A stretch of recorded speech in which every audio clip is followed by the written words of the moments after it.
In this episode, I'm going to share with you guys the overall process of building my chicken coop. One of the first buildings I built on the homestead when we purchased it. Stay tuned, I'll be right back and I'll share it.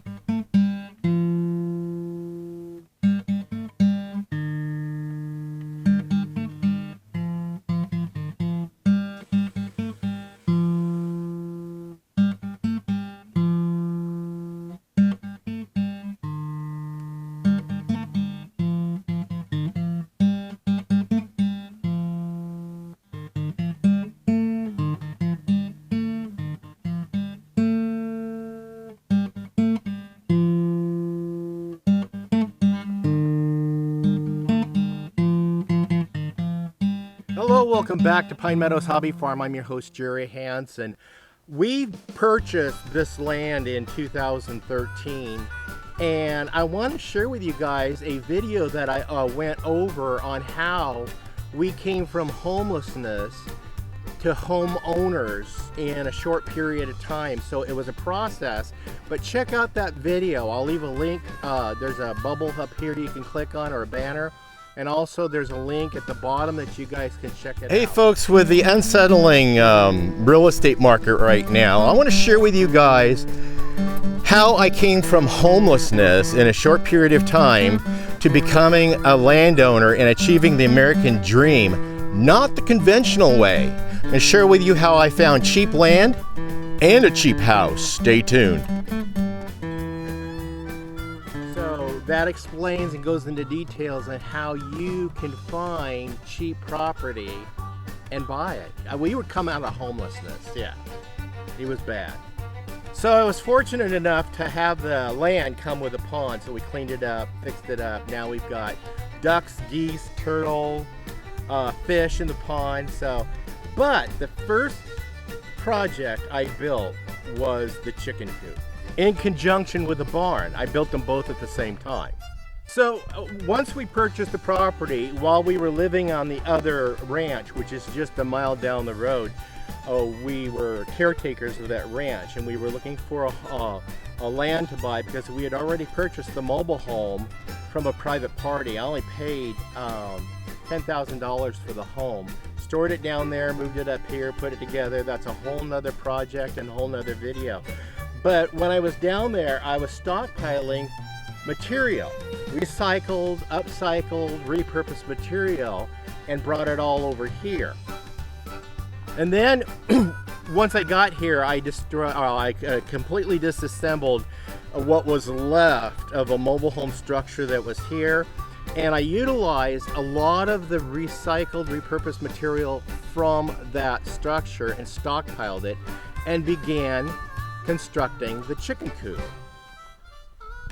And it took me some time to construct it because I had to go with the material that I had and the screws I had on hand, because we were still really restricted as far as revenue coming in goes. That was really restrictive. So the chicken coop started photographing myself doing the chicken coop because I thought I'd share it with the family on what we're doing and our progress on this new land. This was a brand new adventure for Becky, my wife, my son, my daughter, and myself. So it was really a good feeling to finally become first-time homeowners and start our homestead and build it the way we wanted to. So the chicken coop, I let the amount and size of material dictate the size and shape of the chicken coop. So I began construction, and I raised some livestock and was able to sell some livestock. And from the sales of that livestock, I was able to purchase some material. I purchased the siding of the chicken coop.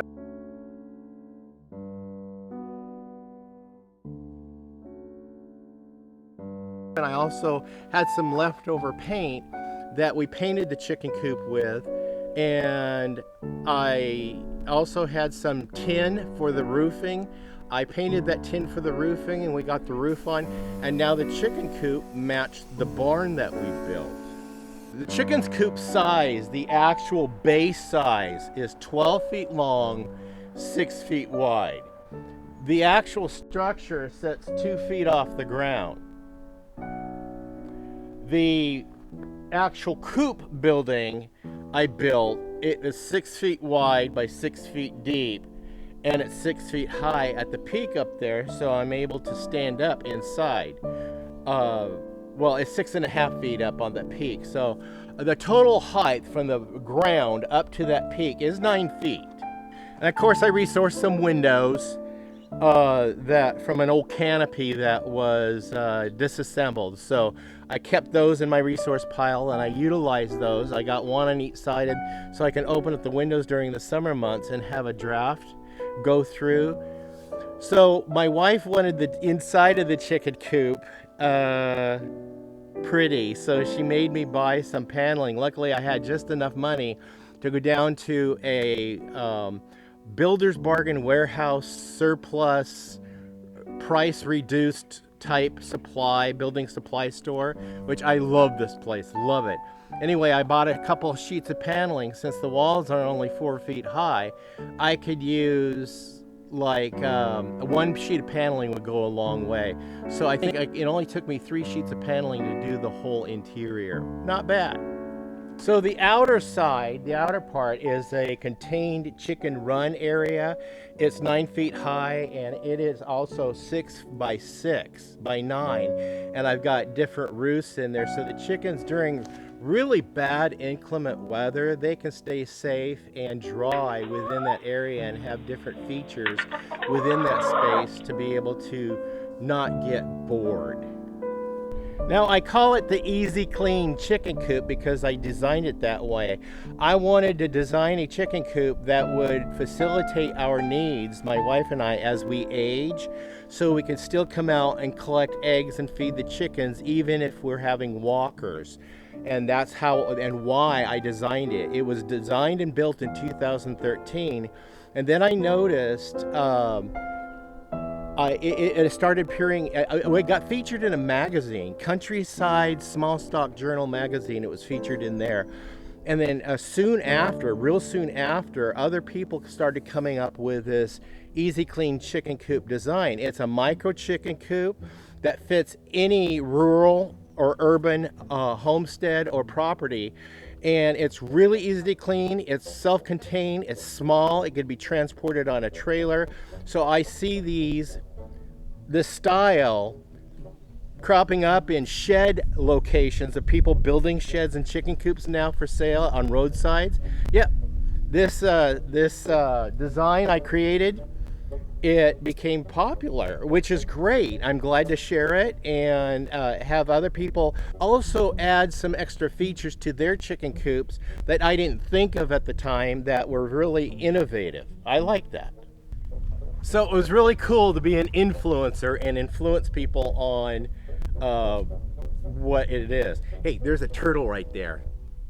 See his head poking up out of the water? Isn't that cool? It's a western pond turtle, and in Oregon, it's on the watch list. In Washington and California, they're on the endangered list. So it goes state by state. And of course, there's my ducks and geese enjoying the ambience of the pond. And I enjoy the pond too. I just enjoy watching the creatures. I could do that from sitting right here on my back porch. And then I have all my farm buildings all lined up and planned out, set on purpose in these locations, so I can look out from one spot and check on everything. And that's why I put my chicken coop right there. And my barn right there. Check out my previous video I did on my barn burn that ended tragically. The tragic part of that barn was it caught on fire one morning at 3 o'clock in the morning. I worked in the hospital and I had to get up and go to work. I had to be on the floor at 6. And at 3 o'clock I heard the noise. I saw the fire. There was nothing I could do. I lost a sow and her babies. That was the tragic part of it. I was so frustrated by the whole thing and disgusted that while the fire was smoldering, I just went down to the chicken coop and grabbed a couple eggs and threw them on the smoldering embers of the barn and let the fire gods have a full breakfast. So they got bacons and eggs that morning. Yeah, I was mad, I was angry, I was frustrated. I had injured myself while trying to save the pigs out of the fire. I had to shower and go to work. I could have stayed home, but I ended up going to work. That happened on a morning of a Friday the 13th. Luckily, it was in spring, so the fire didn't spread to the rest of the area. It just stayed within the footprint of the barn, and I kept the flames out of the trees. But that wasn't the worst part of the day. That was minor, losing the pigs and the barn on Friday the 13th. When I got to work, I worked bedside care. I had a patient die in my arms. That I was done. I was so done with Friday the 13th. I was done. So that explains a little bit about why that barn build was tragic. But I'm working on a new video that shares with a whole family gathers together and builds the brand new barn. So we're going to share that video.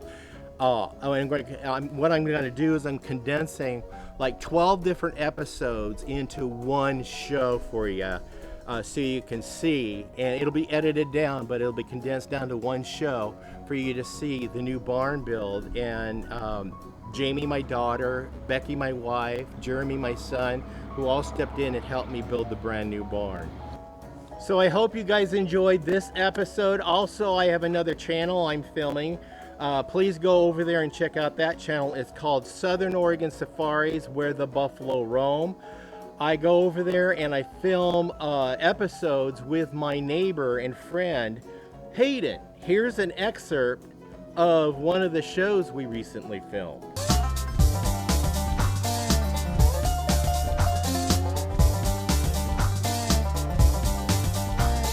Hey, welcome back to Southern Oregon Safari. And we're the Buffalo Roam. I'm Jerry. And I'm Hayden.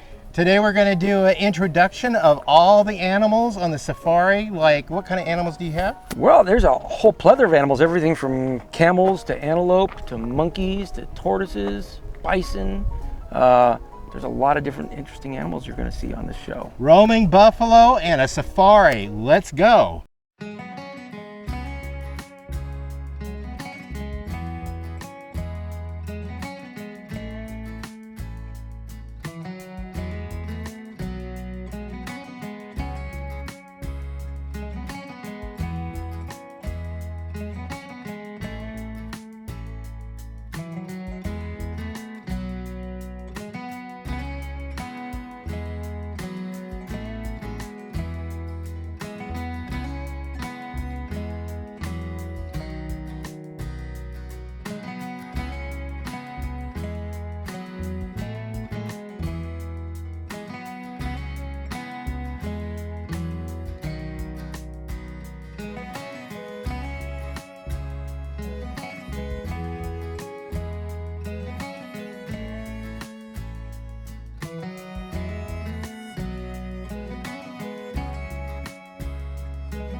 Hope you enjoyed that. Go over there and check it out. My life is one adventure after another. I'm Jerry Hanson, your host. This is Pine Meadows Hobby Farm. We're a frugal homestead tucked high in the Cascade Ranges of the Pacific Northwest. Please stay tuned to more videos. You could do that by subscribing and clicking that bell icon that alerts you to new videos as I upload them. Give us a thumbs up, click that share button. Sharing my videos on your social media platforms helps us out. Remember, be safe, always be kind. I'll see you guys in my next adventure. Bye-bye now.